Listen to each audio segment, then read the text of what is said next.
কবরখানার রহস্যময় সেই রাত, শীতের কনকনে ঠান্ডা চারদিকে। গ্রামের শেষ প্রান্তে অবস্থিত সেই পুরনো কবরখানাটি দিনের বেলাতেও মানুষের মনে ভয় ধরিয়ে দেয়।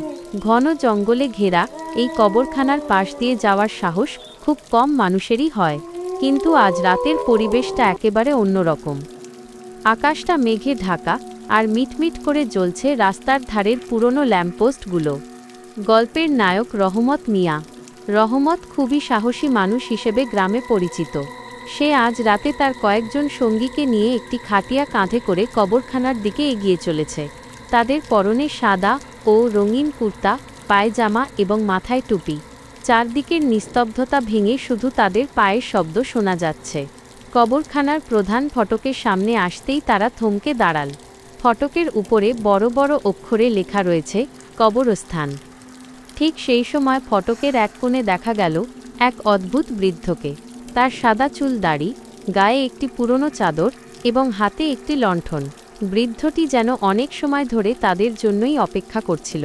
সে একদৃষ্টিতে খাটিয়াটির দিকে তাকিয়ে আছে। রহমত মিয়া এবং তার সঙ্গীরা যখন বৃদ্ধের পাশ দিয়ে যাচ্ছিল, তখন এক অদ্ভুত হিমশীতল হাওয়া তাদের শরীর দিয়ে বয়ে গেল। হঠাৎ করে ল্যাম্পপোস্টের আলোগুলো দপদপ করতে শুরু করল।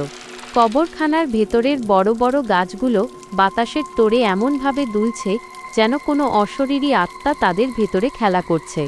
রহমতের এক সঙ্গী ভয়ে ফিসফিস করে বলল, রহমত ভাই, আমার কেন জানি মনে হচ্ছে আজ কিছু একটা ঘটবে। ওই বৃদ্ধ লোকটিকে দেখে আমার খুব ভয় লাগছে।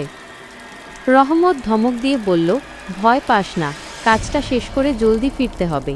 কিন্তু তারা যখনই খাটিয়া নিয়ে ভেতরে ঢোকার চেষ্টা করল, অমনি এক বিকট শব্দে কবরখানার গেটটি বন্ধ হয়ে গেল। চারদিকে ছড়িয়ে পড়ল ধোঁয়া আর কুয়াশা। সেই কুয়াশার আড়াল থেকে বেরিয়ে এল এক ছায়ামূর্তি। গ্রামের মানুষ বলে, এই কবরখানায় এমন একজন জাদুকর বাস করে যে মৃতদের সাথে কথা বলতে পারে। আজ যেন সেই সব কাহিনী সত্যি হতে চলেছে। রহমত দেখল খাটিয়াটি হঠাৎ করে ওজনে অনেক ভারী হয়ে গেছে। মনে হচ্ছে চারজন মিলে এটাকে বয়ে নিয়ে যাওয়া অসম্ভব। সে সময় সেই লণ্ঠন হাতে বৃদ্ধ লোকটা এগিয়ে এসে অদ্ভুত এক হাসিতে মুখ ভরিয়ে বলল, তোমরা যার জন্য এখানে এসেছো সে একা যেতে চায় না। এই কথা শুনেই সবার হাত থেকে খাটিয়াটা ছিটকে পড়ে গেল। মাটিতে পড়া মাত্রই এক প্রচণ্ড ধমকা বাতাসে চারপাশের বাতিগুলো নিভে গেল। ঘুটঘুটে অন্ধকারে শুধু শোনা যাচ্ছিল এক খিলখিল হাসির শব্দ। রহমত বুঝতে পারল, এটা কোনো সাধারণ কবরখানা নয়। এখানে প্রতি রাতে ভূত আর প্রেতাত্মাদের আসর বসে। তারা দ্রুত সেখান থেকে পালানোর চেষ্টা করল, কিন্তু যে পথ দিয়ে তারা এসেছিল সেই পথটি যেন ম্যাজিকের মতো অদৃশ্য হয়ে গেছে। সামনে শুধু মাইলের পর মাইল পুরনো কবর আর বড় বড় গাছের ছায়া।